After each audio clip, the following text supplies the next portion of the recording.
নমস্কাৰ বন্ধুসকল, মই আজি আপোনালোকক সুস্থিৰ যৌন মিলনৰ বাবে কেইটামান মানিবলগীয়া নিয়মৰ বিষয়ে আলোচনা কৰিম।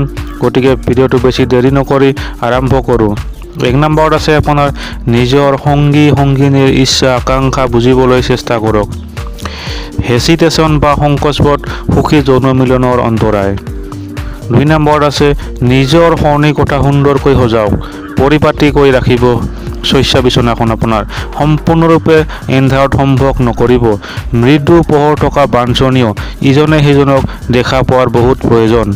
3 নম্বৰত ছেক্স যুদ্ধ নহয়, সংযমী হওক, ৰোমান্টিকভাৱে আগবাঢ়ক লাহে লাহে ছেক্সৰ বাবে। 3 নম্বৰত আছে সম্পূৰ্ণৰূপে উত্তেজিত হোৱা দৰকাৰ দুয়োজনে। সাধাৰণতে পুৰুষ নাৰীৰ তুলনাত যথেষ্ট সোনকালে উত্তেজিত হৈ পৰে। আপোনাৰ সংগী নাৰীগৰাকীকো সমানে উত্তেজিত কৰিহে সম্ভৱ কৰক। শীঘ্ৰ স্খলন নহ'বলৈ নিজকে শ্ল' কৰক আৰু ধীৰে ধীৰে আগবাঢ়ক। নাৰীগৰাকী যিমানে উত্তেজিত কৰিব সিমান সোনকালে তেওঁৰ স্খলন হ'ব, ফলত দুই সুখী হ'ব দুয়ো সম্পূৰ্ণভাৱে। উত্তেজিত কৰিবলৈ নাৰীৰ সংবেদনশীল অংগত স্পৰ্শ সুখ দিয়ক। পতি পত্নীৰ সম্পৰ্ক পবিত্ৰ, পাৰম্পৰিক সহযোগিতা বুজাবুজিৰ বাবে আগবাঢ়িলে আপোনাৰ বান্ধোন দৃঢ় হ'ব। তো বন্ধুসকল, এয়াই আছিল আজি যৌন মিলনৰ কেইটামান মানিবলগীয়া টিপছ।